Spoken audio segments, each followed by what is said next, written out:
नमस्कार मुलांनो. आपली आता जशी तोत्ताेचानची ओळख झालेली आहे, तशीच तोमोईची पण आपली ओळख झालेली आहे. कोबायाशी सर हे प्रिन्सिपल आणि जसे प्रिन्सिपल तुमच्या शाळेत असतात तसे व्हाईस प्रिन्सिपल पण असतात नाही का? तर मारुयामा नावाचे व्हाईस प्रिन्सिपल असतात. तर तुम्हाला आता माहिती आहे की कोबायाशी सर हे युरोपमधनं हे सगळं शिकून आले होते, ही विशिष्ट शिक्षण पद्धती. त्यामुळे अनेक वेळा त्यांच्या शिक्षणावरती किंवा त्यांच्या शाळेच्या पद्धतींवरती युरोपीय छाप असायची. तर व्हाईस प्रिन्सिपल जे होते मारुयामा, त्यांना असं वाटायचं की आपल्या जपानी संस्कृतीबद्दलसुद्धा आपण मुलांना सावधान करायला पाहिजे, त्यांना सांगायला पाहिजे. त्यामुळे कोबायाशी सरांना हे अतिशय पटत होतं आणि ते म्हणायचे, मारुयामा तुम्ही आता तुम्हाला जे काही मुलांना शिकवायचे ते तुम्ही शिकवू शकता. म्हणून जसं आपण सुद्धा पालक हो, तुम्ही जर गोष्ट ऐकत असाल तर जसं जपान हा खूप पुरातन देश आहे, तसाच आपलासुद्धा अतिशय पुरातन देश आहे. इंडस व्हॅली सिव्हिलायझेशन, त्याच्यामधनं कसं आपण वाढत गेलो. महाभारताचं युद्ध, त्याच्यानंतर रामायण, ह्याच्यानंतर हिंदू संस्कृतीची सुरुवात झाली. मग ती म्हणजे काय? त्यामुळे आपली ज्ञानेश्वरी, दासबोध हे सगळे ग्रंथ जे आहेत ह्याच्यामधनं, भगवद्गीता ह्याच्यामधनं आपली संस्कृती आपल्याला कळायला लागते. तर ते एक धार्मिक ग्रंथ असे न समजून आपली संस्कृती काय आहे ही तुम्ही शोधा, मुलांना सांगा. तुम्हाला कळलं नाही तर तज्ज्ञ लोकांना विचारा. तुम्हाला जर तज्ज्ञ लोकांशी बोलायला लाज वाटत असेल तर आम्ही सुप्रजामध्ये आम्ही बसलेले आहोत, आम्हीसुद्धा तुम्हाला त्याच्याबद्दल गायडन्स देऊ शकतो. तर त्याचप्रमाणे 47 म्हणजे 47 असे लोक होती जपानमध्ये अनेक युगांपूर्वी, म्हणजे जवळजवळ 4-5 युगांपूर्वी, की ज्यांनी त्यावेळच्या राजाचं रक्षण करण्यामध्ये स्वतःचे प्राण गमावले होते.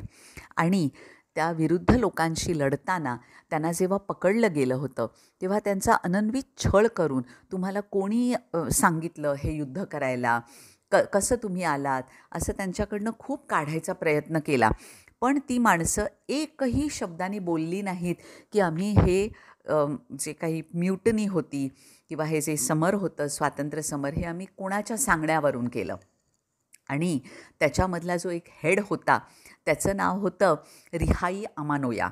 तर त्याचे शब्द जपानमध्ये म्हणे खूप प्रसिद्ध आहेत की मी रिहाई अमानोया आणि मी एक खरा पुरुष आहे आणि मी कोणाचंही नाव सांगणार नाही. अशी ती वीरश्री मारुयामा मुलांच्यामध्ये घालत, त्यांना ही गोष्ट सांगत सांगत तिथे त्यांचं एक स्मारक असतं जिथे त्यांना पुरून ठेवलेलं असतं. तिथे ते आज मुलांना घेऊन जाणार असतात. तर मुलांनो लक्षात घ्या, हे स्मारक 7 मैल दूर असतं. किलोमीटर नव्हे, 7 मैल दूर असतं. पण ही सगळी मुलं ते बघण्याच्या उत्सुकतेने तेवढं चालत चालत जातात. आज आपण मुलांना कुठेही घेऊन जाताना त्यांना गाड्यांमधनं घेऊन जातो, त्यांना छान शौकीच्या गोष्टी देतो. पण अशा वेळी ह्या गोष्टी ज्या आपण आज तोत्ताेचानच्या ऐकतोय ना, त्याच्यातनं हे शिकायला पाहिजे आपण की मुलांना चालत चालत त्यांना श्रम झाले पाहिजे, त्यांना घाम निघाला पाहिजे, त्यांचे पाय दमायला पाहिजेत, तरच त्यांची खरी वाढ होणार. हे पालक हो तुम्ही समजायला पाहिजे. तर ते 7 मैल मुलांना चालत घेऊन गेले. ना कोबायाशी सर त्यांना काही म्हणाले, ना मुलांचे पालक त्यांना काही म्हणाले. त्यांना माहिती होतं की मुलांवरती चांगले संस्कारच मारुयामा सर करणार. आणि मारुयामा सरांनी त्यांना तिथे सगळं समजावून सांगितलं. मुलं दमत नव्हती असं नाही, पण त्यांना ते शब्द आठवत होते. मी रिहाई अमानोया, मी कोणाला काहीही सांगणार नाही. अशा आरोळ्या ठोकत ठोकत ती मुलं 7 मैल कधी चालून गेली हे त्यांनासुद्धा कळलं नाही. त्यामुळे मुलांना अशा पद्धतीने तुम्ही गड, आपले जे शिवाजी महाराजांचे गड आहेत ते दाखवायला घेऊन जाऊ शकता. महाराष्ट्रात आपल्या पुष्कळ गड आहेत, ते दाखवायला घेऊन जाऊ शकता.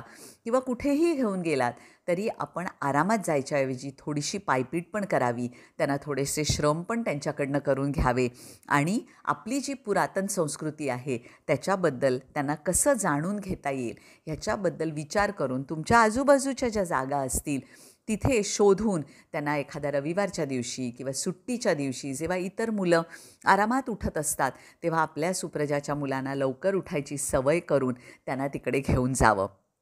मुलं एवढं सगळं चालली आणि मग तिथे गेल्यानंतर त्या सगळ्या तिथे ज्या कबरी होत्या त्या सगळ्यांच्यामध्ये फिरली. मारुयामाने त्यांना त्या गोष्टी सांगितल्या आणि त्यांनी खूप एन्जॉय केलं आणि मग ती मुलं परत आली. पण कोणीही मूल दमलं नव्हतं.